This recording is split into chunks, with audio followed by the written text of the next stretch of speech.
Total probability theorem. It is a fundamental rule with relating conditional probability to marginal probability.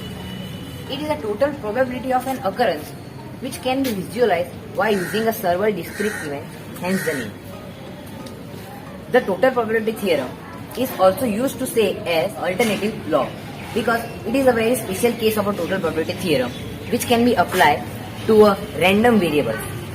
One author used the terminology of law of any conditional probability, where other one used this as a continuous law of alternative in some continuous case.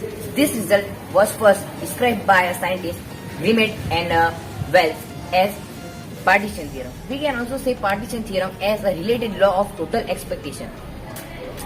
We can see the definition of a total probability theorem, but it is very difficult to understand in that way. So we can visualize what actually the total probability theorem is by using a real life example. So let's go.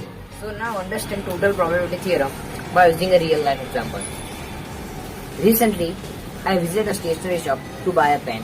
At that the man gave me two boxes, box A and box B, assuming the both have same number of pen. Here I have information that the box A has 1% and box B has 5% of its pen are defective. So what is the probability that if I select any pen at random from any of the two boxes is defective? Here in these situations, there are only two cases possible, that either I select pen from a box A or from a box B. So let's assume that I take box A first. So the probability of taking box A and getting defective pen from it is 1 by 200. We can do similar things that if I select box B first. So the probability of taking box B and getting defective pen from it is 5 by 200. Now let's add these two cases together to find that what is the total probability that I select any pen at random from any of the two boxes is defective. So it is 6 by 200.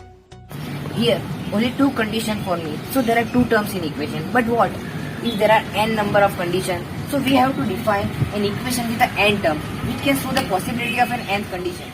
So let's see. Two cases are given in the situation. So the terms that describing total probability of an outcome are this. Then for the n conditions given, the terms that describing total probability of an outcome are this as shown.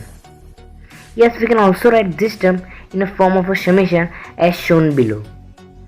Now this term is a general equation of a total probability theorem.